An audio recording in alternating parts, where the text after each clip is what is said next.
Hi, and welcome to today's episode of Yoga Poses Explained. Today we're going to look at low crescent lunge and high crescent lunge with all their possible modifications. These two poses can not only be found in yoga classes, but you might also know them from gymnastics classes or Pilates or anything related. The reason why is that these two poses are not actually key poses from yoga, such as the warriors, for example, or downward facing dog. These two poses are sort of on the edge of the spectrum of yoga poses and are therefore also used in other disciplines. But let's have a look at them, and I will show you what the different variations are and how you can practice them. Let's begin with low crescent lunge. So, low crescent lunge can be started in different ways. For example, from downward facing dog. So we would step forward with one foot. Now, what do we have here? The foot that is in front should always be below the knee, so the heel is below the knee, or it can also be a bit further in front. What you shouldn't do is that you have the knee tipping over your toes, because this is not very good for the knee joint. So I would recommend to have the front leg in a 90 degrees angle. And then next what we're going to look at is the hips. So there's a few ways to do that. Actually, low crescent lunge is with the hips both facing forward. So if you place your hands on your hip bones, then you can turn forward and make them face forward, as if you had two lights, for example, facing forward that are starting from here. Why is this important? This pose is triggering a hip stretch. So if we turn to the side, our hips might become unstable and the stretch is not balanced on both sides. So the idea is that the hips are facing forward. Now, depending on how much you push forward, you can make this pose more or less intense.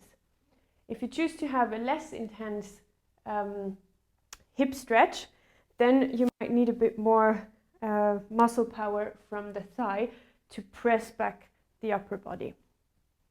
The leg that is behind is on the knee. Here I sometimes recommend students to place a towel underneath the knee if that feels uncomfortable. That would be an option. So what to do with the hands? The easiest version is that we just place the hands beside the foot. This would be a nice way to start a flow, for example, if people are not warmed up yet, they can place the hands on the side. For people who are not that flexible, it's also possible to have two blocks for assistance.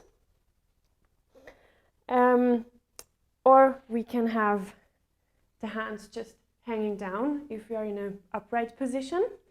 Here it's important that you're really in an upright position. Sometimes it might feel like we're all the way up, but in fact we're actually leaning forward. So this is an assist that I often have to make, that people really make sure that they're all the way up and the shoulders are down. So the hands can just be hanging down. I will just change side and then we can check the other options. The hands, they can also be going all the way up. Here it's important that the shoulders are really down. If we pull up the shoulders, we might have a very tensioned neck, and that's not the intention of this pose. So best way is to bring the shoulders down first and then rise up with the arms.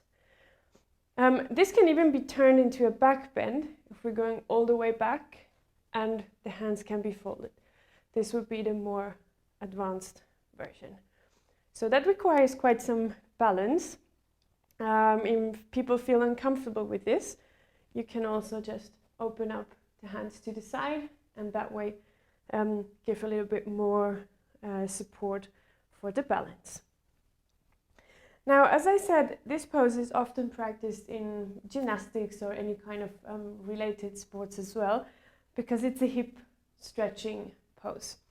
So if someone would like to intensify the hip stretch, there is one possibility too, and this would be placing the foot that is in front on a block. So that way, the angle that we have here is much wider, so the hip stretch would be more intense.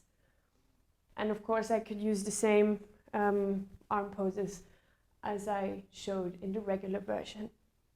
So this is not actually a yoga pose, but it's a pose that is often used for stretching, and I could imagine it would be quite nice in a Yin class, for example.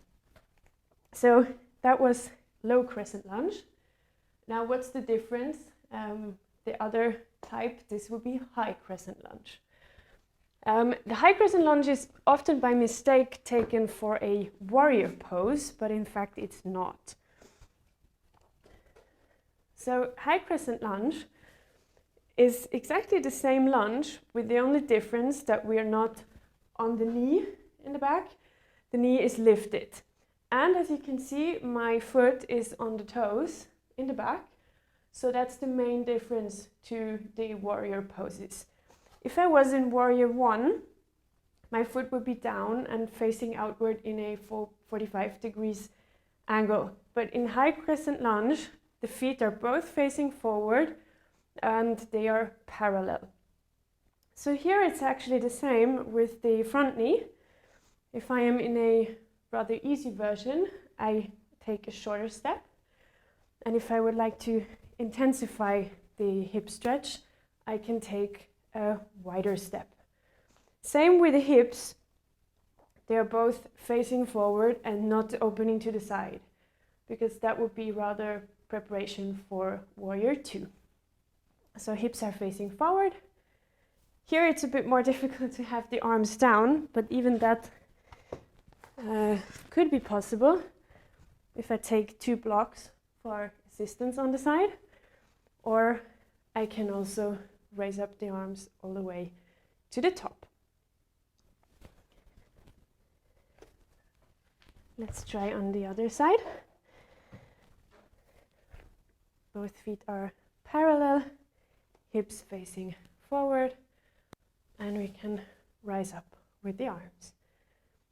So this is high crescent lunge that is often by mistake interpreted as warrior 1 or warrior 2.